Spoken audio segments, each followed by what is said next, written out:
Saya kali ini akan mencoba menganalisa ya, menganalisa, menduga ya, menghipotesa lah. Kenapa sebabnya Ba'alawi atau para habaib, oknum-oknumnya ya, begitu ngotot ingin dan mempertahankan nasab Wali Songo itu ke Ba'alawi. Ini tentu menimbulkan banyak pertanyaan, penasaran. Walaupun memang mungkin ada di antara mereka para Ba'alawi berdasarkan nasab mungkin ya, yang mereka klaim gitu. Nasab yang mereka klaim, ilmu nasab yang mereka klaim menurut versi mereka. Ini sebetulnya menurut saya sangat menarik dan memang perlu dianalisa, dihipotesa. Saya sendiri mempunyai analisa dan dugaan. Ini maaf ya, ini bukan justifikasi, ini bukan menduduh, bukan. Tetapi pendapat saya, dugaan saya. Mengapa sebabnya Ba'alawi ini ngotot Wali Songo itu bersambung ke Imam Ubaidillah, dan Ba'alawi tetap mempertahankan Wali Songo itu adalah bagian dari Ba'alawi. Ya bicara Wali Songo, ya bicara Ba'alawi. Yang pertama, analisa saya ini emang menguntungkan Ba'alawi. Jika Wali Songo ini berhasil dipertahankan menjadi bagian dari Ba'alawi, maka yang paling diuntungkan adalah para habaib Ba'alawi. Apa diuntungkannya? Yang pertama, nama besar, nama agung, nama mulia Wali Songo yang terkenal, penyebar Islam pertama yang berhasil mengislamkan Nusantara saat di zaman Hindu menjadi Islam sampai sekarang, dan derajat Wali Songo itu adalah Wali Kutub.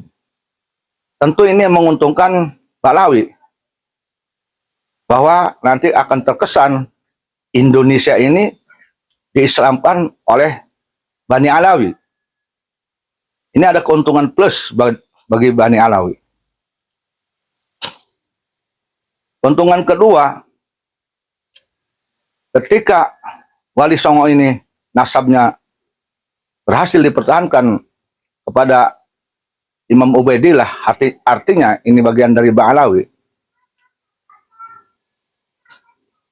maka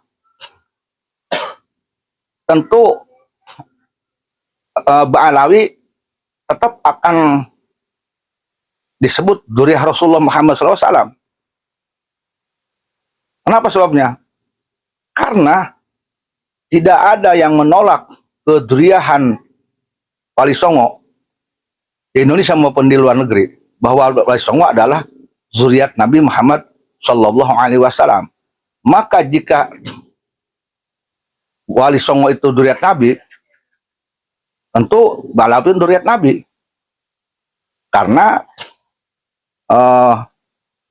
sesuai dengan keyakinan para Ba'alawi ya, dan berhasil mempertahankan umpamanya Wali Songo itu bagian dari Ba'alawi, maka tentu bicara Wali Songo Dzurriyyah Rasul, maka dengan sendirinya otomatis para habib itu Dzurriyyah Rasul. Sementara tidak ada satupun nakobah di dunia yang menolak bahwa Wali Songo adalah dzurriyyah Nabi Muhammad SAW. Maka dengan sendirinya Ba'alawi adalah dzurriyyah Nabi, dengan sendirinya para habib adalah dzurriyyah Nabi. Inilah keuntungan bagi para Ba'alawi. Maka wajar jika para Ba'alawi habis-habisan, baik tokoh-tokohnya maupun jongos-jongosnya maupun budak-budaknya maupun muhibun-muhibunnya maupun pembela-pembelanya, habis-habisan berargumentasi apapun, mengeluarkan ilmu apapun, jurus apapun, ilmu mantik, balaghah, bayan, bla bla bla, tafsir, bla bla bla, mungkin juga uang dan pengaruh dan kasuk-kusuk kemana-mana, bisik-bisik kemana-mana, semua dipengaruhi agar Wali Songo tetap di Balawi.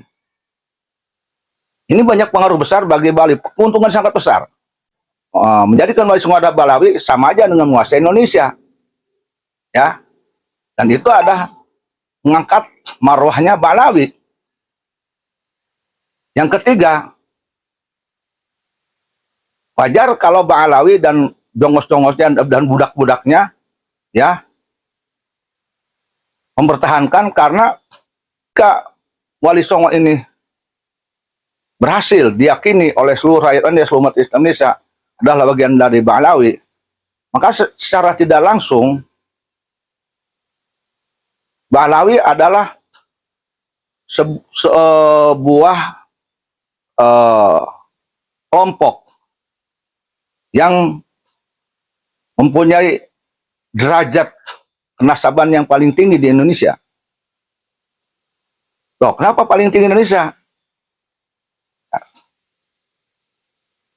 Ini di mana ya? Mereka tentu bernasab kepada Rasul Muhammad SAW, dzurriyyat Nabi, cucu Nabi. Maka di Indonesia tidak ada lagi cucu Nabi ketemu mereka. Loh, kok bisa begitu? Ya kan sudah jelas diduga oleh kita semua, diketahui oleh kita semua, bahwa mayoritas oknum-oknum tokoh Balawi, nasab Wali Songonya diakui adalah bagian dari saudara mereka. Yaitu mereka, Wali Songo adalah Balawi. Tetapi dzurriyyat Wali Songo dinafikan, ditiadakan. Maka sama dengan yaitu di Indonesia ini yang dzurriyyat Nabi hanya Balawi. Tidak ada yang lain. Karena mereka sudah memutuskan Wali Songo adalah Balawi, keturunan Imam Ubaidillah, dan Wali Songo tidak punya keturunan. Maka Balawi yang ada di sekarang ini adalah dzurriyyat Nabi Muhammad SAW. Tidak ada lagi dzurriyyat Nabi selain Balawi, karena sudah jelas. Kita tahu semua, sudah bukan rahasia umum. Saya belum pernah mendengar secara resmi dari lembaga resmi Robitul Alawiyah mengakui salah satu dzurriyyat Wali Songo itu dzurriyyat Nabi. Belum pernah mendengar. Apalagi secara resmi belum pernah mendengar. Bahkan condong lebih mengatakan tidak pernah mengakui kepada dzurriyyat Wali Songo itu dzurriyyat Nabi, nggak ada. Ini propaganda, narasi, opini memang yang dibentuk oleh mereka, oknum-oknum. Ini diduga oleh saya, dugaan ini. Ini analisa ini. Tetapi bisa dibuktikan, bisa disaksikan, karena banyak saksi-saksi. Bagaimana oknum-oknum dan tokoh-tokoh Balawi menolak keturunan Wali Songo sebagai seorang dzurriyyat Nabi.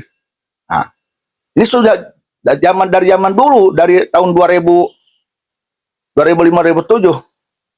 Hanya ramainya penolakan dzurriyyat Wali Songo itu terputus, ramainya di saat ini setelah Bahar bicara di YouTube. Padahal jauh-jauh sebelumnya banyak loh tokoh-tokoh oknum Habib yang menolak dzurriyyah Wali Songo itu ada di Indonesia. Bahkan ada keturunan Wali Songo yang pernah membuat nakobah, robitoh, azmaton, itu habis dibully, dicaci maki, dihina, dituduh, antum pengen jadi Habib ya, antum pengen jadi dzurriyyat Nabi ya, antum bukan dzurriyyat Nabi, antum nasabnya tidak sah. Itu beredar di publik, ya. Termasuk ke siapapun dari turunan Wali Songo, manakala menyebutkan nasabnya ke Wali Songo, langsung itu dibully, dipraming, dihina, diejek. Oh, antum pengen jadi Habib, antum pengen dihabibkan, nggak sah antum, nasab antum nggak sah. Nah, maksudnya hanya dirinya aja yang dzurriyyat Nabi. Nah, itu kan kalau menurut saya ini sebuah kelicikan. Bagaimana tidak licik? Yang mereka, Wali Songo, diaku sebagai saudara mereka, saudara para habaib. tetapi keturunannya tidak dari aku. Maka malah dilecehkan, dihinakan, dikata-katain pengen jadi Habib. Yang belum tentu turunan Wali Songo itu bangga disebut Habib. Belum tentu. Ya, kata karena ini oknum Habib kepedean kegeeran, langsung meyakini dirinya dia cucu Nabi, langsung mengklaim yang selain mereka itu cucu Nabi, zuriat Nabi. Maka ketika ada turunan Wali Songo ini mencoba membaca nasabnya, membukakan nasabnya di depan para oknum habaib, langsung dibully. Nah, kesimpulannya, kita nih, zuriat Wali Songo, harus memang tetap mempertahankan dengan berbagai macam keilmuan, nasab, dan objektif, dan tidak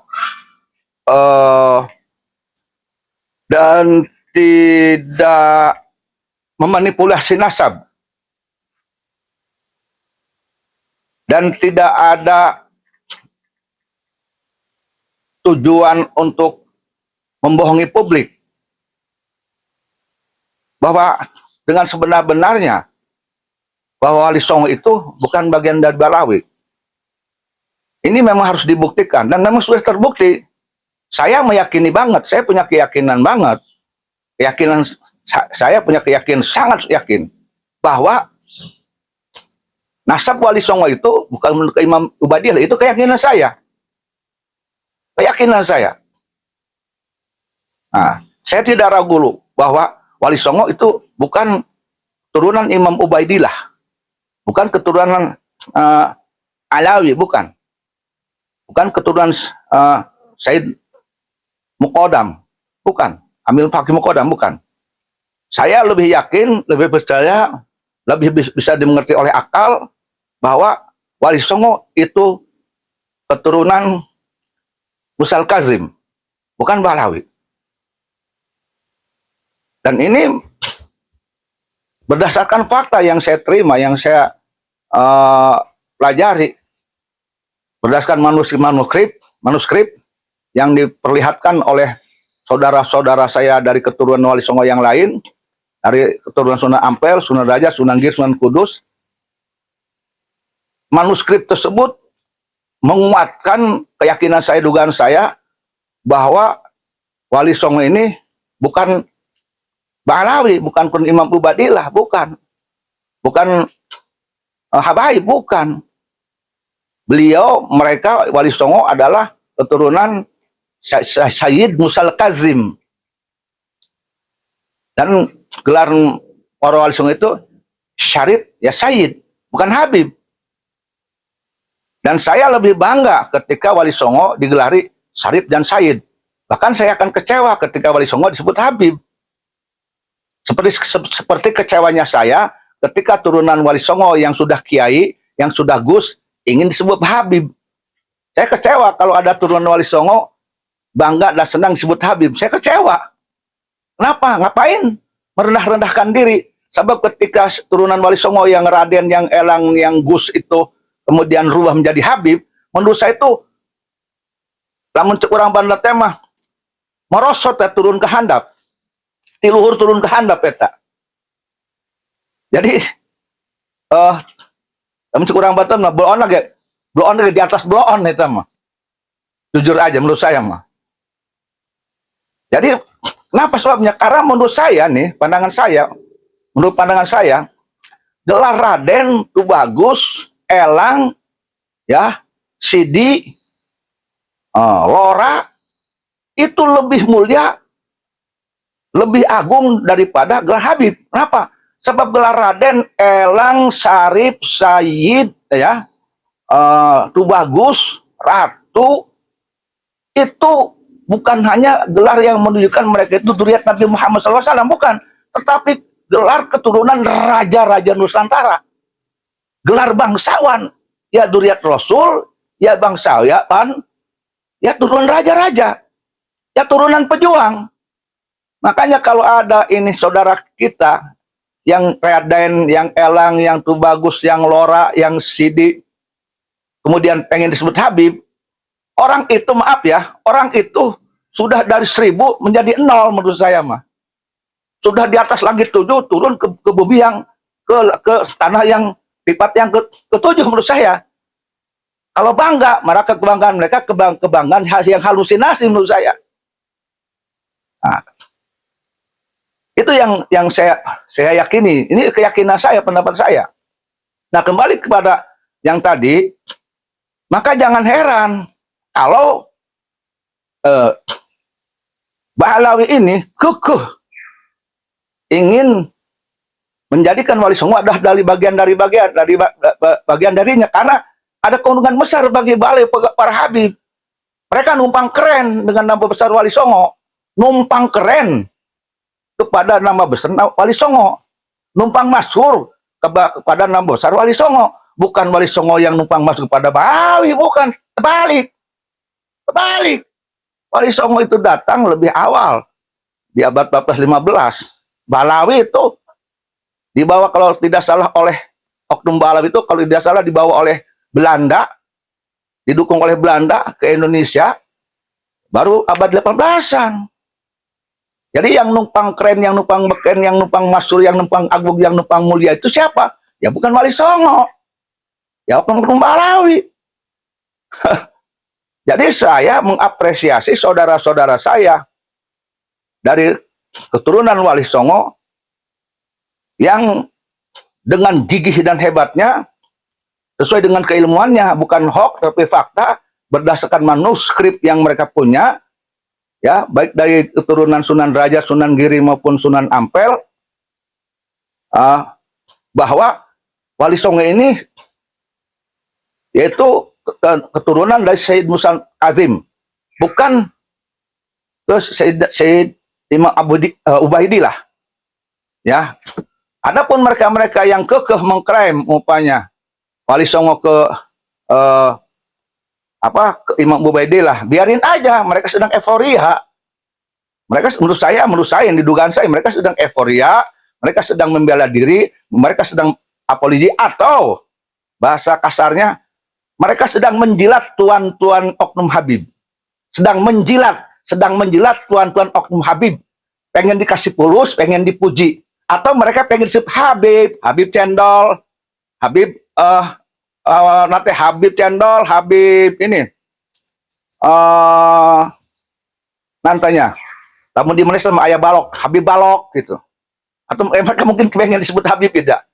Karena mereka bukan Habib, mungkin. Nah, dengan membantu tuan-tuan mereka yang terhormat, setor muka, setor hasil, bahwa berhasil mempertahankan Wali Songo adalah habaib, maka nanti akan mungkin akan dibergelar. Ya. Kalau nama mereka Cendol, disebutnya Habib Cendol. Kalau nama mereka Turkiem, Habib Turkiem. Kalau nama mereka Karmidin, Habib Karmidin, nanti akan begitu mungkin. Maka wajar mereka mempertahankan habis-habisan supaya Wali Songo itu bagian dari habaib. Dan wajar kalau mereka habis-habisan pengen rungkatnya tesis Haji Imad. Wajar. Saya nggak aneh bagi mereka yang mempertahankan habis-habisan tesis Haji Imad, rungkat dari sisi makna, dari sisi lafaz, bla bla bla bla bla. Wajar. Ya wajar, orang manusia punya ambisi kok. Wajar. Karena mungkin mereka punya obsesi, karena dipandang oleh mereka gelar Habib itu sangat mulia, kan keren mereka. Umpamanya tadi namanya Tursinem, jadi Habib Tursinem. Namanya umpamanya Karmidin, jadi Habib Karmidin. Kan kelar, oh Habib, Beb Karmidin, kan keren kan. Namanya umpamanya Tarsono, dipanggil Habib Tarsono. Kan gitu kan, mereka ada lingkungan para Habib, bebek, kan gitu kan, ya wajar gitu. Jadi saya sangat memahami kalau ada oknum-oknum dari pribumi, ya saya bahasanya pribumi, ya karena memang mereka pribumi gitu, ya. Kalau mereka orang Banten, ya pribumi Banten. Kalau mereka orang Sunda, ya pribumi Sunda gitu, ya. Nah, wajar mempertahankan argumentasi. Wajar mereka ingin merungkatkan tesis Haji Imaduddin, wajar. Nah, tetapi pung kaluhur pung kehandap puyu buntutan ore jangan, saya punya keyakinan tetap Wali Songo mah itu bernasabkan ke Sayyid Mustal Kazim, bukan ke Habaib. Punya keyakinan saya seperti itu. Dan saya tidak akan ragu, saya punya keyakinan saya nih, keyakinan saya, pendapat saya, pribadi saya. Kalau beda dengan kalian silahkan aja. Sebab saya punya keyakinan bahwa Habib itu bukan dzurriyyat Nabi menurut saya mah. Bukan dzurriyyat Nabi Habib tuh. Saya punya keyakinan saya loh. Yang lain silakan punya keyakinan yang lain, saya tidak akan maksakan. Saya tidak akan maksakan orang lain punya keyakinan seperti saya. Tapi orang lain pun jangan memaksakan saya agar saya punya keyakinan seperti mereka yang menganggap Habib itu dzurriyyat Nabi. Mau silakan aja. Tapi saya akan kekeh ya bahwa Habib itu bukan dzurriyyat Nabi, bukan. Keyakinan saya seperti itu. Nanti silakan aja buktikan benar dan tidaknya. Tapi itu keyakinan saya, harus duduk kepada diri saya bahwa keyakinan saya Habib itu bukan dzurriyyat Nabi. Titik saya jebuk. Jadi saya tidak akan menyebut Habib itu cucu Nabi, tidak akan aku. Dan saya tidak akan sekali-kali mengakui Habib itu cucu Nabi, tidak akan. Tidak akan. Najan didongkrak ku hal 7 tayang aing mah. Mengakui Habib dzurriyyat Nabi moal aing mah. Didongkrak ku hal 7 moal aing mah. Tetap aing mah. Dan saya lebih menghormati para Raden, para Tubagus, para Elang, para Lora, para Ratu. Jujur aja. Sebab mereka lah sebetulnya yang lebih mulia daripada Habib. Pertama, para Raden, para Elang, para Tubagus, ya, para Lora, itu jelas turunan Wali Songo. Dan tidak ada yang menyangkal Wali Songo adalah dzurriyyat Nabi. Seluruh nakib, seluruh nakwa sedunia mengakui. Nah, ya. Kemudian mereka para Tubagus, para Lora, para Raden, ya, para Tubagus, itu keturunan raja-raja di Nusantara. Maka mereka iya dzurriyyat Nabi, ya bangsawan, turunan raja, ya, dan mereka itu turunan pejuang negara Republik Indonesia, rata-rata semuanya. Tubagus, Raden, yang di Sumedang, Raden dan yang di Sumedang, dzurriyyat Nabi itu, dari Sumedang, yang di Jawa, Jawa Tengah, Jawa Timur, itu rata-rata turunan Wali Songo, dan rata-rata pejuang bangsa Indonesia. Ketika melawan POC, melawan Belanda, melawan Inggris, melawan Jepang, turunan pejuang. Ya, jadi bicara Raden, bicara Tubagus, bicara Elang, nah, bicara Lora, nah, ya mereka lah dzurriyyat Nabi yang asli. Ya, yang jelas nih, dengerin nih. Dzurriyyat Nabi yang aslinya sebagai asli, ya. Tuh. Ya, dzurriyyat Nabi yang asli, ya turunan bangsawan, turunan raja, dan turunan pejuang. Dan bukan turunan antek londo, antek penjajah. Tidak ada. Ya, maka sekali-kali saya berharap jangan ada saudara saya yang Raden, yang Tubagus pengen disebut-sebut Habib, bobab, bebek, jangan. Apalagi sekarang sudah, menurut saya sudah tidak laku di pasaran sudah. Ibu-ibu aja sekarang itu ke tukang beca, ke tukang ya, panggilnya bebek. Sekarang begitu sekarang ini jadi bahan lulusan. Serius ini. Nama Habib itu sekarang jadi bahan lelucon ya. Teman-teman saya tuh sekarang kalau bercanda begitu, bebek sini beb. Namanya opanya Udin. Bipodin di sini, Bipodin di sini. Sekarang begitu jadi lelucon. Makanya maaf ya. Maaf, dari dulu memang saya tidak senang tuh dipanggil Habib dari dulu ya. Dan saya kalau ada saudara saya, maaf nih, Oknum Tubagus, maaf nih, Oknum Tubagus yang pengen sebut Habib, geli saya dengarnya geli. Gitu, geli. Nggak tahu aja memang sekarang terjadi. Masya Allah tabarakallah. Masya Allah tabarakallah. Yuk, nah, saya katakanlah, maaf, Raden, Tubagus, Elang, Ratu, Lora, itu lebih agung bagi kita daripada kita ingin disebut Habib. Ya, jangan sudah berdiri, sudah laku, sudah melambung, pengen jadi rendah, jangan. Ya, yuk, berbahagialah jadi dzurriyyat Wali Songo. Ya, berbahagialah jadi keturunan Wali Songo. Ya, dan berbahagialah bagi mereka-mereka yang tidak bernasab ke nasab seperti para Habib. Demikian.